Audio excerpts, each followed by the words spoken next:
Hi hello ಎಲ್ಲರಿಗೂ ನಮಸ್ಕಾರ. ಎಲ್ಲರೂ ಹೇಗಿದ್ದೀರಾ? ನಾನು ರಶ್ಮಿ. ಎಲ್ಲರೂ ಚೆನ್ನಾಗಿದ್ದೀರಾ ಅಂತ ಅಂದ್ಕೊಂಡಿದ್ದೀನಿ. ನಾವು ಸಹ ಚೆನ್ನಾಗಿದ್ದೀವಿ. Welcome back to my YouTube channel.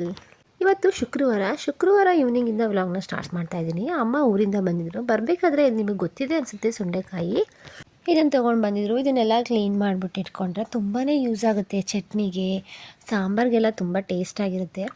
ಹಾಗೆಯೇ ಇದನ್ನು ತಿನ್ನೋದ್ರಿಂದ ಹೊಟ್ಟೆಲಿ ಏನಾದರೂ ಎರೆಹುಳ ಈ ಥರ ಇದ್ದರೆ, ಹಾಗೆಯೇ ಕೆಮ್ಮಿಗೆಲ್ಲ ತುಂಬಾ ಒಳ್ಳೆಯದು. ಇದನ್ನು ನಾನು ಊರಿಂದ ಬರಬೇಕಾದ್ರೆ ಯಾವಾಗಲೂ ಮಿಸ್ ಮಾಡ್ದಂಗೆ ತೊಗೊಂಡು ಬನ್ನಿ ಅಂತ ಹೇಳ್ತೀನಿ. ಅಮ್ಮ ತೊಗೊಂಡ್ಬರ್ತಾರೆ. ಹೆಸರು ಬಂದು ಸುಂಡೆಕಾಯಿ ಅಂತ. ಬೇಳೆ ಸಾಂಬಾರು ಜೊತೆ ಹಾಕೋದ್ರಂತೂ ತುಂಬಾ ಚೆನ್ನಾಗಿರುತ್ತೆ. ಹಾಗೆಯೇ ರೊಟ್ಟಿಗೆ ಚಟ್ನಿ ತುಂಬ ಚೆನ್ನಾಗಿರುತ್ತೆ. ನನ್ನ ಹಸ್ಬೆಂಡ್ಗೆ ಇದನ್ನು ಹೇಗೆ ಮಾಡೋದಂತ ಹೇಳಿದ್ರೆ, ಇದನ್ನು ಫಸ್ಟು ಸುಂಡೆಕಾಯಿನೆಲ್ಲ ಚೆನ್ನಾಗಿ ವಾಶ್ ಮಾಡಿಕೊಂಡು ಆಮೇಲೆ ಸ್ವಲ್ಪ ಚಟ್ಟೀಲಿ ಫ್ರೈ ಮಾಡ್ಕೋಬೇಕು. ಫ್ರೈ ಆದಮೇಲೆ ಅದಕ್ಕೆ ಬೆಳ್ಳುಳ್ಳಿ ಮತ್ತು ತೆಂಗಿನಕಾಯಿ, ಹಾಗೆಯೇ ಕೊತ್ತಂಬರಿ ಸೊಪ್ಪು, ಹುಣಸೆಹಣ್ಣು, ಮೆಣಸಿನ್ಕಾಯಿ ಎಲ್ಲ ಹಾಕ್ಕೊಂಡು ರುಬ್ಕೊಂಡ್ರದ್ದು ತುಂಬಾ ಟೇಸ್ಟಿಯಾಗಿರುತ್ತೆ. ಈ ರೆಸಿಪಿ ಏನಾದರೂ ಬೇಕಂತ ಹೇಳಿದರೆ ಮೆಸೇಜ್ ಮಾಡಿ, ನಾನು ಶೇರ್ ಮಾಡ್ತೀನಿ. ರೊಟ್ಟಿಗಂತೂ ಈ ಚಟ್ನಿ ಕಾಂಬಿನೇಷನ್ ತುಂಬ ಚೆನ್ನಾಗಿರುತ್ತೆ. ಇದನ್ನೇ ಸಹ ಪಲ್ಯ ಥರನೂ ಮಾಡ್ಬೋದು. ಹಾಗೆಯೇ ಸುಂಡೆಕಾಯಿ ಬೇಳೆ ಸಾಂಬಾರಂತೂ ಸಖತ್ತಾಗಿರುತ್ತೆ. ಸುಂಡೆಕಾಯಿ ಹೆಲ್ತ್ಗೆ ತುಂಬಾ ಒಳ್ಳೆಯದು. ನಾನು ಊರಿಂದ ಬರಬೇಕಾದ್ರಂತೂ ತರಿಸಿ ಸ್ಟೋರ್ ಮಾಡಿ ಇಟ್ಕೊಂಡ್ಬಿಡ್ತೀನಿ. ಯಾವಾಗ ಅವರಿಗೆ ಬೇಕು ಚಟ್ನಿ ಅಂತ ಹೇಳ್ತಾರೆ ಆವಾಗ ನಾನು ಮಾಡಿಕೊಡ್ತೀನಿ. ಹಾಗೆಯೇ ಅಮ್ಮನೂ ಊರಿಂದ ಬಂದಿದ್ರಲ್ಲ, ಮಧ್ಯಾಹ್ನ ಎಲ್ಲ ಮನೆಯೆಲ್ಲ ಕ್ಲೀನ್ ಮಾಡ್ಕೊಂಬಿಡೋಣ.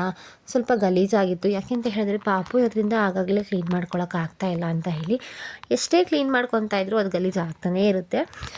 ನಾನಂತೂ ಅವಾಗವಾಗ ಹೀಗೆ ಅಡುಗೆ ಮನೆ ರೂಮ್ ಎಲ್ಲ ಕ್ಲೀನ್ ಮಾಡ್ಕೊತಾ ಇರ್ತೀನಿ. ಪಾಪು ಇರೋದ್ರಿಂದ ಧೂಳೆಲ್ಲ ಇದ್ದರೆ ಚೆನ್ನಾಗಿರಲ್ಲ ಅಂತ. ಹಾಗೆಯೇ ಸ್ವಲ್ಪ ವಾಟರ್ ಕ್ಯಾನ್ ಎಲ್ಲ ತೊಗೊಂಬರ್ಬೇಕಿತ್ತು. ಪಾಪುಗೆ ಸಾನ್ವಿಗೆ ತೊಗೊಂಬರೋಣ ಅಂತ ಹೋದೆ. ಸಾನ್ವಿಗೆ ಯಾಕೋ ಮನೇಲಿದೆ ಜಾಸ್ತಿ ಬೇಡ ಅಂತ ಹೇಳಿದ್ಲು. ಹಾಗೆಯೇ ಅತ್ತೆಗೆ ಊರಿಗೆ ಹೋಗ್ತಾಯಿದ್ರಲ್ವ ನನ್ನ ಹಸ್ಬೆಂಡು, ಪಿತೃಪಕ್ಷ ಇದೆ ಅಂತ ಹೇಳಿ ಊರಿಗೆ ಹೋಗ್ತಾಯಿದ್ರು. ಅಲ್ಲಿ ಸ್ವಲ್ಪ ವಾಟರ್ ಬಾಟ್ಲೆಲ್ಲ ತೊಗೊಂಡು ಬರೋಣ ಅಂತ ಹೇಳಿ ಹೋದರು. ನಾವು ವಾಟರ್ ಬಾಟಲೆಲ್ಲ ತರೋದಕ್ಕೆ ಅಂತ ಹೋಗಿದ್ದು ಡಿ-ಮಾರ್ಟಿಗೆ. ಡಿ-ಮಾರ್ಟಲ್ಲಿ ಬಾಟಲೆಲ್ಲ ಪ್ರೈಸ್ ಕಡಿಮೆನೇ ಇರುತ್ತೆ ಮತ್ತು ಕ್ವಾಲಿಟಿನೂ ಚೆನ್ನಾಗಿರುತ್ತೆ. ನಾನು ಯಾವಾಗಲೂ ತೊಗೊಳ್ಳೋದು ಅಲ್ಲೇ. ಹಾಗೆಯೇ ಇಲ್ಲಿ ಎಲ್ಲ ರೀತಿ ಸಿಗುತ್ತೆ, ಚೆನ್ನಾಗಿರುತ್ತೆ, ಕ್ವಾಲಿಟಿಯಾಗಿರುತ್ತೆ. ಮತ್ತು ಕಿಚನ್ ಐಟಮ್ ಏನೇನು ಬೇಕು ಅದೆಲ್ಲ ತುಂಬಾ ಚೆನ್ನಾಗಿರುತ್ತೆ. ನನಗಂತೂ ಡಿ-ಮಾರ್ಟಲ್ಲಿ ಒಂದನ್ನು ತೊಗೊಂಬರೋಣ ವಾಟರ್ ಬಾಟಲ್ನ ಅಂತ ಹೋಗಿ, ಈ ಹೆಣ್ಮಕ್ಳೇ ಹಾಗೆ ಅಲ್ವಾ, ಒಂದೇನೋ ತೊಗೊಳ್ಳೋಣ ಅಂತ ಹೋಗ್ತೀವಿ, ಸುಮ್ಮನಿರಲ್ಲ ನಮ್ಮ ಮನಸ್ಸು, ಮತ್ತು ಕೈಯೂ ಸುಮ್ಮನಿರಲ್ಲ, ಏನಾದರೂ ತೊಗೋಬೇಕು ಅಂತ ಅನ್ನಿಸ್ತಾ ಇರುತ್ತೆ. ಹಾಗೆಯೇ ನಾನು ಸುಮಾರು ಏನೇನೋ ತೊಗೊಂಡು ಬಂದೆ ಮನೆಗೆ ಅಂತ ಹೇಳಿ. ಖಾಲಿ ನೋಡಿದ್ದೆಲ್ಲ ಬೇಕು ಅನಿಸುತ್ತೆ.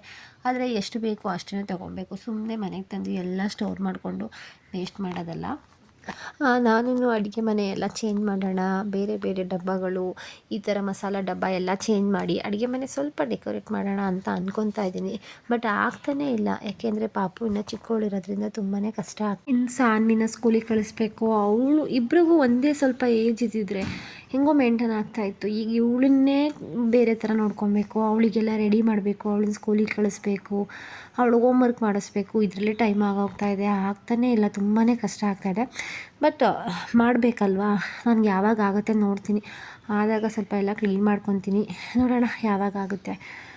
ವೆಯ್ಟ್ ಮಾಡ್ತಾಯಿದ್ದೀನಿ ಎಲ್ಲ ಬೇಗ ರೆಡಿ ಮಾಡ್ಕೊಳ್ಳೋಣ ಅಂತ. ತುಂಬ ನಿದ್ದೆ ಆಗ್ತಾಯಿಲ್ಲ. ನಿದ್ದೆ ಆಗಲಿಲ್ಲ ಅಂದರೆ ಏನೋ ಒಂಥರ ಸುಸ್ತಾಗುತ್ತೆ. ನೈಟಂತೂ ಮಲ್ಗೋಕ್ಕೆ ರೆಡಿ ಇಲ್ಲ ಮುದ್ದು. ಅಮ್ಮ ಅಂತೂ ಊರಿಂದ ಬಂದಾಗಂತೂ ಮೊಮ್ಮಕ್ಕಳು ಇದ್ದಾರೆ ಅಂದರೆ ತಾತ ಅಜ್ಜಿ ಅವರು ಮಕ್ಕಳಾಗ್ಬಿಡ್ತಾರಲ್ವ. ಬಟ್ ನಾವು ಚಿಕ್ಕವರಾಗಿದ್ದಾಗ ನಮ್ಮ ತಾತ ಅಜ್ಜಿನೂ ಹೀಗೇ ಆಟ ಆಡಿಸೋದು ಇದೆಲ್ಲ ನೆನಪಾಗುತ್ತೆ. ಇನ್ನು ನಾವು ಚಿಕ್ಕವರಾಗಿರ್ಬೇಕಿತ್ತು ಅನಿಸುತ್ತೆ. ನಮ್ಮ ಮನೇಲೂ ಹಾಗೆಯೇ, ಅವ್ರ ತಾತ ಬಂದ್ರೂ ಹಾಗೆಯೇ ಅವ್ರ ಹತ್ರ ಆಟ ಆಡೋದು, ಅಮ್ಮ ಆಟ ಆಡೋದು ಎಲ್ಲ. ಅವರಿಗಂತೂ ಮುದ್ದುಗಂತೂ ತುಂಬಾ ಖುಷಿ ಆಗುತ್ತೆ. ಬಟ್ ನಾನಂತೂ ಲಕ್ಕಿ. ಕೆಲವರಿಗೆಲ್ಲ ತಾತ ಅಜ್ಜಿನೇ ಇರಲ್ಲ. ನನಗೆ ಅಪ್ಪನ ಅಮ್ಮ ಅಪ್ಪನೂ ಇದ್ದರು, ಅಮ್ಮನ ಅಪ್ಪ ಅಮ್ಮನೂ ಇದ್ದರು. ನಂಗೆ ತಾತ ಅಜ್ಜಿ ಅಂದರೆ ತುಂಬಾ ಇಷ್ಟ ಆಗುತ್ತೆ. ಇವಾಗಂತೂ ಅಜ್ಜಿ ಒಬ್ಬರೇ. ಈ ತಾತ ಅಜ್ಜಿನೂ ಹೋದರು, ಆ ತಾತನೂ ಹೋದರು. ತುಂಬಾ ಮಿಸ್ ಮಾಡ್ಕೊತೀನಿ ಇವರನ್ನೆಲ್ಲ. ನನ್ನ ಹಸ್ಬೆಂಡ್ಗೆ ಬಟ್ಟೆ ಎಲ್ಲ ಪ್ಯಾಕ್ ಮಾಡ್ತಾಯಿದ್ದೆ. ಊರಿಗೆ ಹೊರಟಿದ್ರು. ಊರಿಗೆ ಅಂತ ಹೇಳಿದ್ರೆ ಪಿತೃಪಕ್ಷ ಇದೆ, ಅದಕ್ಕೆ ಹೋಗ್ತಾ ಇದ್ದಾರೆ. ನಾವು ಹೋಗೋಕ್ಕಾಗ್ತಾಯಿಲ್ಲ, ತುಂಬ ಫೀಲ್ ಆಗ್ತಾಯಿದೆ. ನಾನು 10 ಇಯರ್ಸ್ ಆಯಿತು ಮದುವೆ ಆಗಿ. ಇದೇ ಫಸ್ಟ್ ವರ್ಷ ನಾನು ಹಬ್ಬಕ್ಕೆ ಮಿಸ್ ಮಾಡ್ಕೊತಾ ಇರೋದು. ಎಲ್ಲರೂ ಸೇರಿ ಹಬ್ಬ ಮಾಡ್ತಾಯಿದ್ರೆ ಎಷ್ಟು ಚೆನ್ನಾಗಿರುತ್ತೆ ಅಲ್ವಾ. ನಮ್ಮನೆ ಅಂತೂ ಫುಲ್ಲು ಖುಷಿಯಾಗಿ ಹಬ್ಬ ಮಾಡ್ತೀವಿ, ಎಂಜಾಯ್ ಮಾಡಿಕೊಂಡು. ಪಾಪುಗೂ ಹುಷಾರಿಲ್ಲ, ಹಾಗೆಯೇ ಸಾನ್ವಿಗೂ ಎಕ್ಸಾಮ್ ಇದೆ, ಅದಕ್ಕೋಸ್ಕರ ಹೋಗೋಕ್ಕಾಗ್ತಾಯಿಲ್ಲ. ನಾನು ಸ್ವಲ್ಪ ಜರ್ನಿ ಮಾಡಬಾರ್ದು ಅಂತ ಹೇಳಿದ್ದಲ್ವ, ಅದಕ್ಕೆ ಹೋಗ್ತಾಯಿಲ್ಲ. ತುಂಬ ಮಿಸ್ ಮಾಡ್ಕೊತಾ ಇದ್ದೀನಿ. Thank you for watching. Bye, take care.